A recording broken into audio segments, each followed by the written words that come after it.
നമസ്കാരം, ഭാരത് ലൈവിലേക്ക് സ്വാഗതം. വാർത്ത: കന്യാസ്ത്രീകൾക്ക് ജാമ്യം ലഭിച്ചു. പക്ഷേ ഇവർ അറസ്റ്റിലാകുന്ന സമയത്ത് നമ്മുടെ നാട്ടിലെ കമ്മ്യൂണിസ്റ്റുകാരും കോൺഗ്രസ്സുകാരും എല്ലാം വളരെ രൂക്ഷമായിട്ട് ഇതിനെ വിമർശിക്കുന്ന ഒരു സാഹചര്യം ഉണ്ടായി.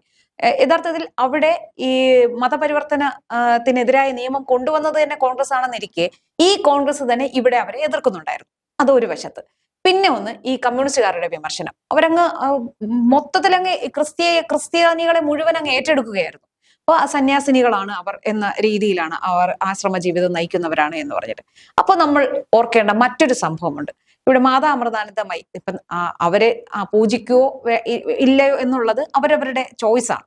ആർക്ക് ആവശ്യമുള്ളവർക്ക് മാത്രം അത് വിശ്വസിക്കാം, അവരെ ആരാധിക്കാം. പക്ഷേ പൊതുവായി നമ്മളൊന്ന് ചിന്തിക്കുമ്പോൾ ഒരു വിദേശ വനിതയുടെ കുറച്ച് ആരോപണങ്ങൾ ഈ മാതാ അമൃതാനന്ദമയി മഠവുമായി ബന്ധപ്പെട്ട് നിരവധി വളരെ ഗുരുതരമായ ആരോപണങ്ങളാണ് ഉണ്ടായിരുന്നത്. അവരെ അവിടെ ഒരു പുസ്തകം എഴുതി അങ്ങനെയൊക്കെ ചെയ്തു. ആ ആരോപണം ഉണ്ടായപ്പോൾ നിയമപരമായ ഒരു നടപടിയുമല്ല ഉണ്ടായത്, തെളിവുകൾ അങ്ങനെ ഒന്നുമല്ല. ഒരു ആരോപണം ഉണ്ടായപ്പോൾ ഇവിടെയുള്ള കമ്മ്യൂണിസ്റ്റുകാർ ചെയ്തത് എന്തായിരുന്നു? വളരെ വലിയ രീതിയിലുള്ള ആക്രമണമാണ് അതിനെതിരെ ഉണ്ടായത്. അത് മാത്രമല്ല, സന്തോഷ് മാധവൻ എന്ന ഒരാൾ, അയാൾ സ്വയം ഒരു സന്യാസിയാണെന്ന് പറഞ്ഞു. അയാളെ കുറച്ച് ഫോളോവേഴ്സ് ഉണ്ടായിരുന്നു. ഇവിടെയുള്ള എല്ലാ ഹിന്ദുക്കളും സന്തോഷ് മാധവന്റെ കാല് തൊട്ട് പൂജിക്കുന്നവരല്ല. കുറച്ച് ആൾക്കാർ അയാളുടെ ഫോളോവേഴ്സ് ആയിട്ടുണ്ടായിരുന്നു. അപ്പം അയാളുടെ ഭാഗത്ത് നിന്ന് എന്തോ ഒരു പ്രശ്നങ്ങൾ ഉണ്ടായപ്പോൾ ഇവിടെയുള്ള ഡിവൈഎഫ്ഐക്കാർ വഴിയിൽ കണ്ട ആശ്രമങ്ങൾ തോറും തച്ചു തകർത്തുന്ന രീതിയിലുള്ള ഒരു പ്രതികരണമാണ് ഉണ്ടായത്. പക്ഷെ ഇവിടെ വന്നപ്പോൾ എല്ലാവരെയും കൂടെ കാടടച്ച് ചേർത്ത് പിടിക്കുന്ന ഒരു രീതിയും, എന്നാൽ ഈ ഹിന്ദു വിഭാഗത്തിൽ വരുമ്പോൾ ഇത്തരത്തിലുള്ള ഒരു സമീപനവുമാണ് ഇവിടെയുള്ള ഇടതുപക്ഷ സംഘടനകൾ സ്വീകരിക്കുന്നത്. ശരിക്കും പറഞ്ഞാൽ ഇതല്ലേ വർഗീയത? അല്ല, തീർച്ചയായിട്ടും ഇത് വർഗീയതയാണ്, ഇത് കുത്തിത്തിരിപ്പാണ്, ഇത് ഇരട്ടത്താപ്പാണ്. അങ്ങനെ അറിയാലോ. ഇവിടെ കൃത്യമായിട്ട് നമുക്ക് ആലോചിക്കാം. അതായത് കന്യാസ്ത്രീകൾ അറസ്റ്റിലാവുന്നു, ഉടനെ തന്നെ മാധ്യമങ്ങളെല്ലാം വാർത്ത വരുന്നു. രണ്ട് കന്യാസ്ത്രീകൾ സന്യാസിനിമാർ അറസ്റ്റിൽ. അങ്ങനെയാണ് സന്യാസിനിമാർ അറസ്റ്റിൽ. എങ്ങനെയാണ് വരുന്നത്? അവർ ഇരകളാണ് എന്ന പൊതുബോധം സൃഷ്ടിക്കുന്ന രീതിയിലേക്കാണ് ഇവിടെ കാര്യങ്ങൾ വരുന്നത്. ഉടനെ തന്നെ ആദ്യം സഭ മിണ്ടിയില്ല. ഒരു ദിവസം കഴിയുമ്പോഴേക്ക് നേരെ കാര്യങ്ങൾ മാറി മറയുന്നു. സഭ വല്ലാതെ ഇളകുന്നു, കോൺഗ്രസ് ഇളകുന്നു, ഈ പറയുന്ന CPM ഇളകുന്നു, വലിയ പ്രശ്നം ഉണ്ടാകുന്നു. എന്നിട്ട് ഇവർ പറയാണ്, ജോൺ മുട്ടാസ് ഒക്കെ നിന്നുകൊണ്ട് പറയാണ്, ഇവിടെ സന്യാസിനിയാണ് എന്നുള്ള ഒരു പരിഗണന നിങ്ങൾ കൊടുത്തോ? റഹീം പറയുന്നു, അമ്മയുടെ പ്രായമുള്ള 2 പേരെ നിങ്ങൾ ജയിലിൽ അടച്ചില്ലേ എന്ന് റഹീം ചോദിക്കുന്നുണ്ട്. ശരി, അതിന്റെ ന്യായാന്യായങ്ങൾ അവിടെ നിൽക്കട്ടെ. അവിടെ ഛത്തീസ്ഗഡിൽ അത്ര പല പ്രശ്നങ്ങളും കാര്യങ്ങളും ഉണ്ട്. നമ്മൾ ഈ പറയുന്ന കേരളത്തിലെ BJP ഘടകം അവിടെ പോയി ഇടപെട്ട് മാനുഷിക പരിഗണന അത് വെച്ച് അവിടെ പോയി ഇടപെട്ട് ചെയ്യാനുള്ള സഹായങ്ങളെല്ലാം ചെയ്തു കൊടുത്തു. കസ്റ്റഡി അപേക്ഷ കൊടുക്കാത്തത് കൊണ്ട് മാത്രം അവർക്ക് ജാമ്യം കിട്ടിയത് തുറന്ന് പറയേണ്ടി വന്നു.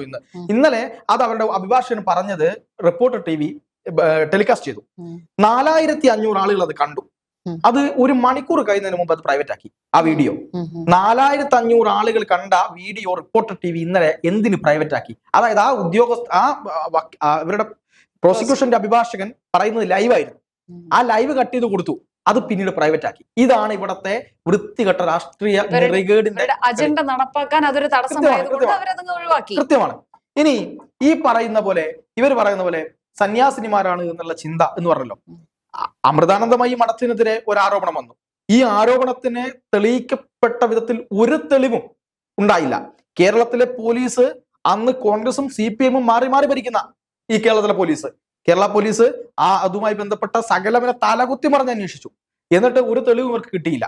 ആ സമയത്ത് അലിഗേഷൻ വന്നു. ആ അലിഗേഷന്റെ പുറകിൽ പല ആളുകളും ഉണ്ട് എന്നുള്ള വേറെ ഒരു ഈ പറയുന്ന ആരോപണം കൂടെ വന്നിട്ടുണ്ടായിരുന്നു. അമൃതാനന്ദമയി മഠത്തെ തകർക്കാൻ വേണ്ടിയിട്ടാണ് എന്നുള്ള രീതിയിലുള്ള കാര്യം ഉണ്ടായിരുന്നു.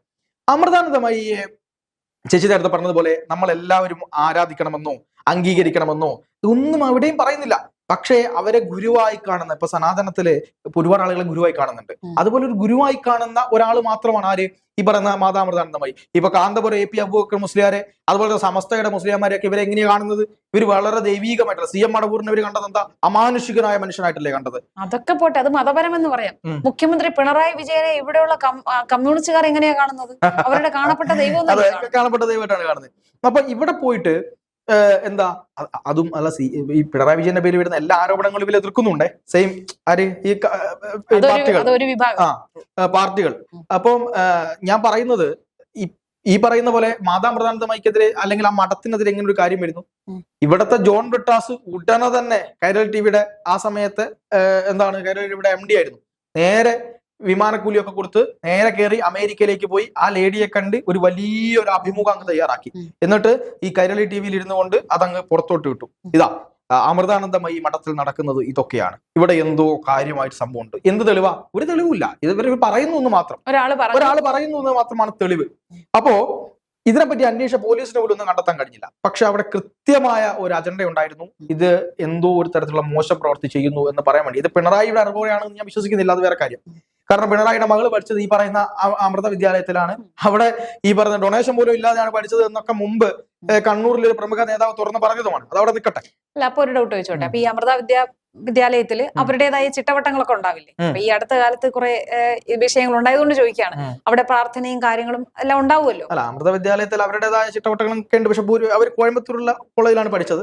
എന്തായാലും അവിടെ അതെല്ലാം പാലിച്ചു തന്നെ ആയിരിക്കും. സംശയം ചോദിച്ചതേ ഉള്ളൂ. അല്ല, അമൃത വിദ്യാലയത്തിൽ പഠിച്ചു എന്നുള്ളത് തന്നെയാണ്. ആ സ്വാശ്രയത്തിനെതിരെ സമരം ചെയ്ത സമയത്താണ് ഇവർ ഇവിടെ കൊണ്ടുപോയി പഠിച്ചത് എന്നുള്ളത് കൂടി ആലോചിക്കണം. അപ്പൊ പുറത്തു പോയി പഠിച്ചത്, അപ്പുറത്തെ സ്വാശ്രയത്തിന്റെ സമരം ഇപ്പുറം പോയിട്ട് ഈ സ്വാശ്രയ കോളേജിൽ പഠിപ്പിക്കുക.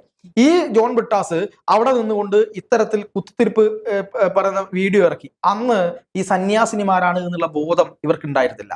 ആ ഹിന്ദുത്വമായി ബന്ധപ്പെട്ട അല്ലെങ്കിൽ ഹിന്ദു സന്യാസിനിമാർക്കെതിരെ എന്തും ചെയ്യാന്നേ, അതിലെ സന്യാസിനിമാർ പെടില്ല. അവിടെ ഒരു ഒറ്റ ആളും അതിനെതിരെ വന്നില്ല. രണ്ടാമത്തത് ചേച്ചി നേരത്തെ പറഞ്ഞതുപോലെ സന്തോഷ് മാധവൻ എന്ന് പറയുന്ന ഒരു വ്യാജ സന്യാസി കേരളത്തിന്റെ മണ്ണിൽ ഒരു കുറച്ച് പ്രശ്നങ്ങൾ ഉണ്ടാക്കിയപ്പോൾ അയാളെ അറസ്റ്റ് ചെയ്തു. ഏതെങ്കിലും ഒരു ഹിന്ദു അയാളെ അനുകൂലിച്ചുകൊണ്ട് ഇതാ ഞങ്ങളുടെ പ്രമുഖനായ നേതാവിനെ അറസ്റ്റ് ചെയ്യുന്നേ, ഹിന്ദുവിനെ ആക്രമിക്കുന്നേ എന്ന് പറഞ്ഞ് തെരുവിലിറങ്ങിയോ? അമൃതാനന്ദമയി മഠത്തിനെതിരെ പറഞ്ഞപ്പോ ഹിന്ദു മൊത്തമായിട്ട് തെരുവിലിറങ്ങിയോ? ഇല്ലല്ലോ, ഇറങ്ങിയിട്ടില്ലല്ലോ. അത് ഹിന്ദുവിന്റെ സഹനമാണ്. നമ്മൾ ഏതെങ്കിലും ഒരാൾക്കെതിരെ ആരോപണം വരുമ്പോൾ പുറത്തിറങ്ങുന്നതല്ല. പക്ഷെ അവരെ ആർക്കെങ്കിലും ഒരാൾക്കെതിരെ വരുമ്പോൾ അത് ഈ പറയുന്ന മതങ്ങൾക്കെതിരെയുള്ള എല്ലാ ആക്രമണമായിട്ട് അങ്ങ് ചിത്രീകരിക്കും. അവര് ചിത്രീകരിച്ചിട്ടില്ലെങ്കിൽ നേരെ ഈ പറയുന്ന ഇടതുപക്ഷം അവര് അങ്ങ് ചിത്രീകരിപ്പിക്കും. അതല്ല, ഇപ്പൊ കർണാടകയിൽ ധർമ്മസ്ഥല അവിടവുമായി ബന്ധപ്പെട്ട് ഒരുപാട് വാർത്തകൾ പുറത്തു വരുന്നുണ്ട്. ആരെങ്കിലും പറയുന്നുണ്ടോ അത് ഞങ്ങളുടെ പവിത്രമായ അമ്പലവുമായി ബന്ധപ്പെട്ടതാണ്, ഇതൊന്നും ഇവിടെ നടക്കില്ല എന്ന് പറഞ്ഞ ആരെങ്കിലും വാദിക്കുന്നുണ്ടോ? അതിൽ വേറൊരു കാര്യം കൂടെ അതുകൂടി ചർച്ച ചെയ്യണം ഞാൻ വിചാരിക്കുന്നു. കാര്യം എന്താ വെച്ചാൽ ധർമ്മസ്ഥലയില് CPM-ന്റെ മെമ്പറായിട്ടും അവിടെ മത്സരിച്ചതിന്റെ പേരിൽ മാത്രം ഒരു പെൺകുട്ടി കൊല്ലപ്പെട്ടിട്ടുണ്ട്. ആലോചിക്കണം. ആ CPM-ന്റെ മെമ്പറായി മത്സരിച്ചു എന്നതിന്റെ പേരിൽ അവിടെ ഒരു പെൺകുട്ടി കൊല്ലപ്പെട്ടിട്ട് ആ ധർമ്മസ്ഥലയിലേക്ക് CPM-ന്റെ ജനറൽ സെക്രട്ടറി പോകുന്നില്ല, MAB പോകുന്നില്ല, പിണറായി വിജയൻ പോകുന്നില്ല. ഇവർ ഈ പറയുന്ന റഹീം MPയോ ജോൺ ബ്രിട്ടാസോ എന്താ ധർമ്മസ്ഥലയിൽ പോയി പ്രതിഷേധിക്കാത്ത? എന്താണെന്നറിയോ? അവിടെ പോയാൽ പിന്നെ നിലനിൽപ്പുണ്ടാവൂല. കാരണം കളിക്കുന്നത് വെമ്പന്മാരോടാണേ. അതായത് അവിടെ ജെയിൻ ടീമാണുള്ളത്. ജെയിൻ ടീമാണ് ഈ പറയുന്ന ഇതിന്റെ എല്ലാം പുറകിൽ ആരോപണ വിധേയരായി നിൽക്കുന്നത്. ഇതിന്റെ മുകളിലൊക്കെ വലിയ പൊളിറ്റിക്കൽ ഗെയിമാണ് കളിക്കുന്നത്. അപ്പൊ അവിടെ ഇത്രയധികം ആളുകളെ കൊന്നു കുഴിച്ചുമൂടി എന്നൊക്കെ പറയുമ്പോൾ നമുക്ക് ആലോചിക്കാമല്ലോ. കോൺഗ്രസ് മിണ്ടുന്നുണ്ടോ? കോൺഗ്രസ് അല്ലേ അവിടെ ഭരിക്കുന്നത്. എന്തുകൊണ്ടാണ്? അതും 1994 മുതൽ 2011 വരെയുള്ള കാലഘട്ടത്തിലാണ് ഏറ്റവും കൂടുതൽ കാലം ഭരിച്ചത്. ആ സമയത്ത് കോൺഗ്രസ് സർക്കാരിന്റെ കാലഘട്ടത്തിൽ ഇതൊക്കെ നടന്നത്. ആ സമയത്ത് എന്ത് ചെയ്തു? ഇത് ആരുടെ പിന്തുണയോടെ നടന്നു? ഇതൊന്നും മിണ്ടാട്ടമില്ല. അവിടെ രാഹുൽ ഗാന്ധി പോവില്ല, അവിടെ ഈ പറയുന്ന വൃന്ദാക്കാരായിട്ട് പോവില്ല, അവിടെയുള്ള ആളുകൾക്ക് നീതി വാങ്ങിക്കൊടുക്കാൻ CPM-ന്റെ ആളുകൾ ആരും പോവില്ല. ഇതൊക്കെയാണ് ധർമ്മസ്ഥലയിൽ സംഭവിക്കുന്നത്. ഇനി രണ്ടാമതൊരു കാര്യം, ഈ പറയുന്നത് പോലെ സന്തോഷ് മാധവന്റെ കേസ് വന്നപ്പോ കേരളത്തിലെ എല്ലാ ആശ്രമങ്ങളിലേക്കും DYFI മാർച്ച് നടത്തി. എന്ത് കാര്യത്തിന്? അതായത് പാവപ്പെട്ട സന്യാസിമാർ അവരവരുടെ ആത്മീയ ജീവിതവും കൊണ്ട് ആശ്രമങ്ങളിൽ ഇരിക്കുമ്പോൾ ഏതോ ഒരു സന്തോഷ് മാധവൻ ഫ്രോഡ് ഇവിടെ വന്നിട്ട് ഏതോ 3-4 സിനിമാ നടിമാരെ ആളുകളെയൊക്കെ ഇങ്ങനെ എന്തൊക്കെയോ ചെയ്തു എന്ന് പറഞ്ഞുകൊണ്ട് പിന്നെ ഗുരുതരമായ കുറ്റകൃത്യമായിരിക്കും അയാൾ ചെയ്തിട്ടുണ്ടാവുക. അങ്ങനെയാണതുകൊണ്ട് എല്ലാ സന്യാസിമാർക്കെതിരെ എന്തിനാണ് ഇവർ ഈ നാടകം നടത്തിയത്? ആ സമയത്ത് ഇവർ സന്യാസിമാരാണ് അവരെ ബഹുമാനിക്കണമെന്ന് DYFI മറന്നുപോയായിരുന്നോ? ആ സമയത്ത് ഇതില്ല. ഇനി ഫ്രാങ്കോ മുളയ്ക്കൽ എന്ന് പറയുന്ന അച്ഛൻ പീഡിപ്പിച്ചു എന്ന് പറഞ്ഞുകൊണ്ട് ഇവിടെ കന്യാസ്ത്രീകൾ ഇവിടെ വലിയ പ്രശ്നത്തിലായി. ഇപ്പൊ ആ കന്യാസ്ത്രീ തിരുവസ്ത്രമൂരി ഇപ്പോ അതായത് ആ അതിജീവിത അവരുടെ കൂടെ നിന്ന സിസ്റ്റർ അനുപമ ഉൾപ്പെടെയുള്ള ആളുകൾ എനിക്ക് തോന്നുന്നു പിന്നെ തിരുവസ്ത്രമൂരി എന്നാണ് ഞാൻ മനസ്സിലാക്കുന്നത്. ലിസിയാണോ അതുപോലെ തന്നെ ലൂസി കളപ്പുരയ്ക്കൽ. ആ സിസ്റ്ററിന് മഠത്തിൽ നിന്ന് പുറത്തു പോകേണ്ടി വന്നു. ആര് സഹായിച്ചു? ഈ പറയുന്ന റഹീം അടക്കമുള്ള DYFI അന്ന് നേതാവായിരുന്നു റഹീം. പോയി നിന്ന് സമരം നടത്തിയോ? സഭയ്ക്കെതിരെ അക്ഷരം മിണ്ടില്ല. ഇത് വോട്ട് ബാങ്ക് രാഷ്ട്രീയത്തിന്റെ പുറത്ത് മാത്രം കളിക്കുന്ന കളിയാണ്. അതിന് കുറെ സുഡാപ്പികളുടെ സപ്പോർട്ട് ഉണ്ട് എന്നുള്ളത് നമുക്കറിയാം. പക്ഷേ എന്തായാലും ഹിന്ദു ആയി ബന്ധപ്പെട്ട കാര്യത്തിന്റെ പുറത്ത് എന്ത് കാര്യവും ചെയ്യാമെന്ന് പറയുകയും ഇപ്പുറത്ത് വന്ന് നേരെ മറിച്ചുള്ള തീരുമാനങ്ങൾ എടുക്കുകയും ആളുകളെ തെറ്റിദ്ധരിപ്പിക്കുകയും ചെയ്യുന്നതിൽ ഇടതുപക്ഷവും കോൺഗ്രസും എല്ലാം ഒറ്റക്കെട്ടാണ്. അവിടുത്തെ ആന്റി കൺവെൻഷൻ ലോ കൊണ്ടുവരാൻ കോൺഗ്രസിന് പ്രശ്നമില്ല. അവിടെ 2 3 അല്ല 6 7 അല്ല കന്യാസ്ത്രീമാരെയും അച്ഛന്മാരെയും കോൺഗ്രസിന്റെ ഭരണകാലത്ത് പിടിച്ച് ജയിലിട്ടത്, അതിന് ഇവർക്ക് പ്രശ്നമല്ല. ആ സമയത്ത് സഭയ്ക്കും പ്രശ്നമല്ല. ഇതൊക്കെ ആയിട്ട് കൂടെ ഇപ്പൊ ഉള്ള ഒരു പ്രശ്നം വരുന്ന സമയത്ത് ഇവരെല്ലാം കൂടെ ഒന്ന് ചേർന്ന് BJPക്കെതിരെ ഇട്ടുകുത്താൻ പോകുന്നു. ഈ BJP ഇടപെട്ടത് കൊണ്ട് മാത്രമാണ്, എന്ത് അനൂപ് ആന്റണി ഉൾപ്പെടെയുള്ള ആളുകൾ ഇടപെട്ടത് കൊണ്ട് മാത്രമാണ് ഇങ്ങനൊരു കാര്യം ഇവിടെ നടന്നത് എന്നത് പോലും ആലോചിക്കാതെ ഈ ഹിന്ദുവിന്റെ ആശയങ്ങളെ, ഹിന്ദുവിന്റെ കാര്യങ്ങളെ എല്ലാം തച്ചു തകർക്കാം, അല്ലെങ്കിൽ സന്യാസിമാർക്കെതിരെ പറയാം അവൻ ഫ്രോഡാണ് എന്ന് പറയാം. ഈ മാധ്യമങ്ങളിലൂടെ കടപ്പുറം സുധാമണി എന്നാണ് ആരെ വിളിച്ചത്, ഈ പറയുന്ന മാതാമൃതാനന്ദമയെ വിളിച്ചത്. എന്നാൽ ഒരു കാര്യം ആലോചിക്കണം, ഇവരുടെ മുൻ മുഖ്യമന്ത്രി അന്തരിച്ച സഖാവ് VS അച്യുതാനന്ദൻ ഈ പറയുന്ന മാതാമൃതാനന്ദമയെ പറ്റി പറഞ്ഞത് എന്താണെന്നറിയോ? അദ്ദേഹം പറഞ്ഞത് അവർ ഈ പിന്നോക്ക വ്യവസ്ഥയിൽ നിന്ന് ഉയർന്നു വന്ന ഒരു ആത്മീയ നേതാവാണ്. പിന്നോക്ക വ്യവസ്ഥയിൽ നിന്ന് ഒരു സ്ത്രീ ആത്മീയ നേതാവായി ഉയർന്നു വരിക എന്ന് പറയുന്നത് വലിയ കാര്യമാണ്. ഞാൻ അങ്ങനെ മാത്രമേ അവരെ കാണുന്നുള്ളൂ, അല്ലാതെ അവരിൽ ഒരു തെറ്റുണ്ടെന്ന് ഞാൻ കാണുന്നില്ല എന്ന് പറഞ്ഞ ആളാണ് VS അച്യുതാനന്ദൻ. പിണറായി വിജയനും അമൃതാനന്ദമയ്ക്കെതിരെ എതിരഭിപ്രായം ഉണ്ടെന്ന് ഞാൻ വിശ്വസിക്കുന്നില്ല. പക്ഷെ ഇവിടുത്തെ കുറെ കമ്മികൾക്ക് വലിയ പ്രശ്നം ഉണ്ടായിരുന്നു. അത് എന്തുകൊണ്ടാണ് ഇത്തരം കാര്യങ്ങളിൽ വരാത്തത് എന്നുള്ളത് മാത്രമാണ് ചോദ്യം. ഇത് ഇരട്ടത്താപ്പാണ്, ഇരട്ട നീതിയാണ്. അതുപോലെ തന്നെ നേരത്തെ പറഞ്ഞ പോലെ ഇതാണ് യഥാർത്ഥത്തിലുള്ള വർഗീയത. ഈ ഇരട്ടത്താപ്പും ഇരട്ട നീതിയും ഹിന്ദുക്കൾ തിരിച്ചറിഞ്ഞത് കൊണ്ട് മാത്രമാണ് BJP ഇവിടെ ഇത്രയും വളർന്നത്. അതും അവർ മനസ്സിലാക്കിയത് നല്ലത്.